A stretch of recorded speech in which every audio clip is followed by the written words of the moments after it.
In the Easter break, I attended the Pappy Show R&D workshop for their show in 2026. In the workshop, the ensemble explored healing through the use of light and dark. Amelia explored her practice through the use of neon powder and neon tape. This, in collaboration with Emma's story of grief, made for an especially striking image. It had me wondering about the duality of light and dark and what darkness is both physically, spatially, but also emotionally. The workshop also allowed me to explore my own practice. I experimented with a black jersey gown I had previously made, playing with the tactile, stretchy nature of the material. This use of jersey is something I would like to push forward within this project. Slide 2 begins my research for this project.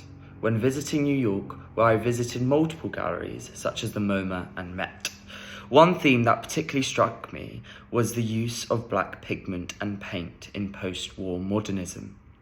This lack of colour but inventive use of texture carried weight of grief and existentialism, something that I had explored previously in the workshop with the Pappy Show. This encouraged me on the next slide to create a beaded textile response. When generating inspiration, I looked at the work of Nick Cave, a contemporary costume practitioner whose sound suits obscure the identity of the wearer, in a sense relating to the movement of posthumanism, as the work becomes about the item itself and not the person adorned in it. Dr. Donatella Barbieri investigates this further within her practice, demonstrating how simple forms can become animated through movement. The artists generated my initial idea of creating these large costumes that abstracted the form of the human body, as seen on the sketch on the right. In slide 5, I wanted to demonstrate an exploration of how I might begin to make these large-scale forms. I decided to play around with hoop skirts and crinolines to see if any of them had any visual interest. In slide 6, I drew over one of these images and laid down a quick sketch based on it. I then tried to mock this up out of herringbone, tape, and Ridgelin. This didn't go quite to plan, as the balance seemed to be off. This suggested that maybe making process should be shifted. This is something I discussed with Verity. We thought that rather than making a form in the same way a hoop skirt is made, I should create boning channels directly into a garment. This would save time, as traditionally, hoop skirts would be topped with a petticoat and then finished with the top garment. This would result in 3 pieces only making one part of a costume. Another divergence we discussed was cutting down the original 3 large costumes to 1. The idea of my piece was refining to look at the forms you see in the dark. For example, the coat hanging on your door becoming animated, appearing as if someone is watching over you.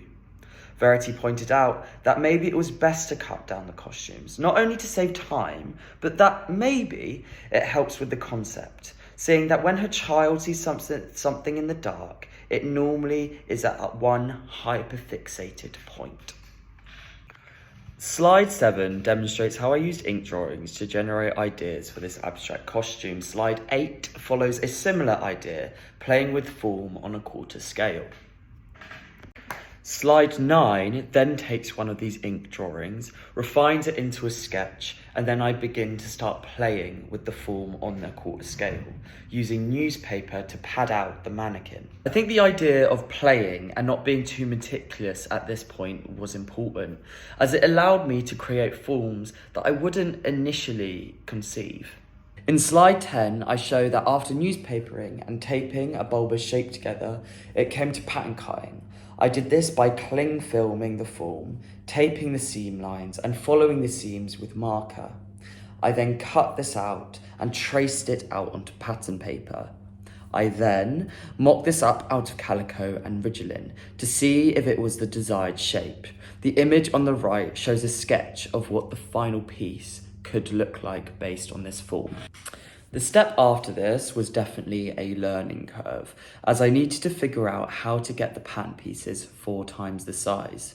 There wasn't a technician that knew the exact way of doing this, but by combining the information of 3 departments, costume, digital media, and print, I found a way. You start by scanning in the pattern pieces. You then times this digitally by 400%, photoshopping the pieces together as closely as possible on a document 84 centimeters wide, turning this to grayscale, then printing out on an 84 centimeter wide roll of paper and a piece of paper that ends up 6 meters long, which you can see on slide 11. When constructing this piece, I wanted to use different scraps of black fabric. This would create different textures on stage, as well as reduce the costs. Slide 12 shows a final sketch and how the piece appears on stage. For the show, I also wanted to create jersey gowns that restricted the movement of the wearer. Slide 13 shows inspiration for lighting states and the movement of these pieces, where slide 14 shows experimentation of a prototype I made. Slide 15 on the left-hand side shows a picture I took when watching Grace Jones in 2023. She wears a Philip Treacy bowler hat covered in Swarovski rhinestones that reflect a laser that had been pointed at it. I really wanted to play with this idea of reflected light, as it would contrast the use of dark forms in the show. Slide 16 demonstrates how I designed reflective masks based on this idea. I decided to use disco ball tiling as it was cheaper and less time consuming than Swarovski rhinestone application.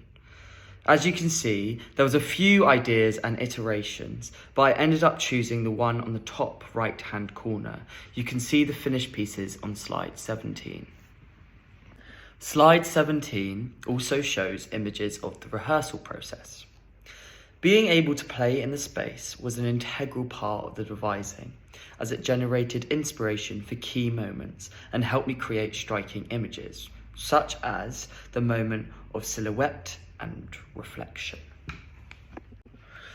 When developing a script, I reached out to my friend Elena Grace Lee to collaborate.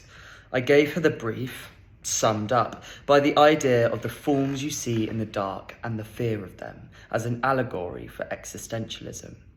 In the first rendition, the main piece of feedback was to have more characterized moments. She then provided a second, which I edited with the first to create a finished text.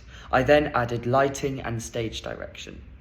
The title, What Was Birthed in the Smoke, relates to the theory that existentialism was born in the smoke of the Industrial Revolution, where a growing middle class led to more leisure time and a reflection of one's own mortality.